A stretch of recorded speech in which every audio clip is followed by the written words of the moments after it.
వృద్ధులకు, విలేకరులకు, కళాకారులకు రైల్వే ఛార్జీలో 50% రాయితీని కల్పించాలని కర్నూలు జిల్లాలోని రైల్వే స్టేషన్ ఎదుట ధర్నా చేశారు.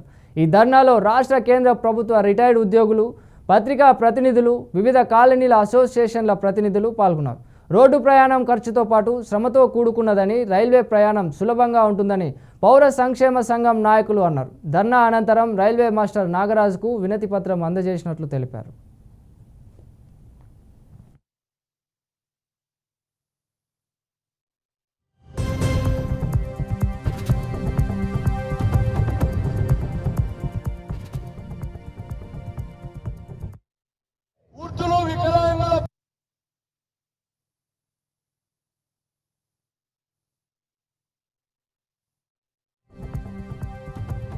పౌర సంక్షేమ సంఘం, పట్టణ పౌర సంక్షేమ సంఘం వృద్ధులు, వికలాంగుల పట్ల నిర్లక్ష్యంగా వ్యవహరిస్తున్న విధానాలు, వృద్ధులు, వికలాంగుల పట్ల నిర్లక్ష్యంగా వ్యవహరిస్తున్న నరేంద్ర మోదీ నిర్లక్ష్య వైఖరి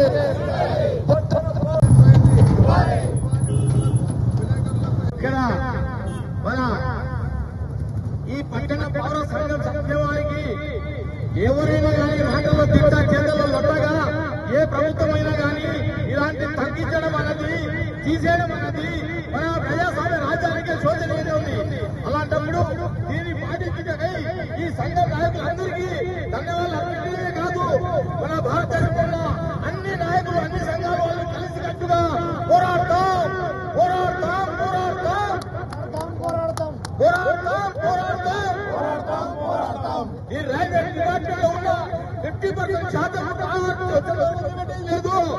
అదేవిధంగా విలేకరులకు, రోగాలున్న వాళ్లకు, అదే వికలాంగులకు 50% తప్పనిసరిగా ఇవ్వాలి, వాళ్ళకు ఫ్రీ ఇవ్వాలి.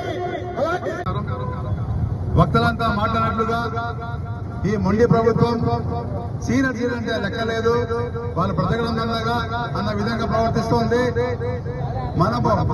మన సంఘం తరపు నుంచి డిమాండ్ చేసేది ఏమి అంటే, వృద్ధులకు, సీనియర్ సిటిజన్ కు, అలాగే ప్రెస్ రిపోర్టర్స్, విలేకరులకు 50% రాయితీ మన రైల్వే జర్నీలో, రైలు ప్రయాణంలో రాయితీ కన్సెషన్ కల్పించాలని, అలాగే వికలాంగులకు, రోగులకు, వాళ్లకు ఉచిత ప్రయాణం, రైల్వేలు ఉచిత ప్రయాణం కల్పించాలని. ఇది ఏం కొత్తగా డిమాండ్ కాదు. గతంలో ఆల్రెడీ ఉన్నదాన్ని కరోనా రద్దు చేయడము, దాన్ని తిరిగి కల్పించడానికి మన కేంద్ర ప్రభుత్వం ఎందుకో నిరాశలో ఉంది.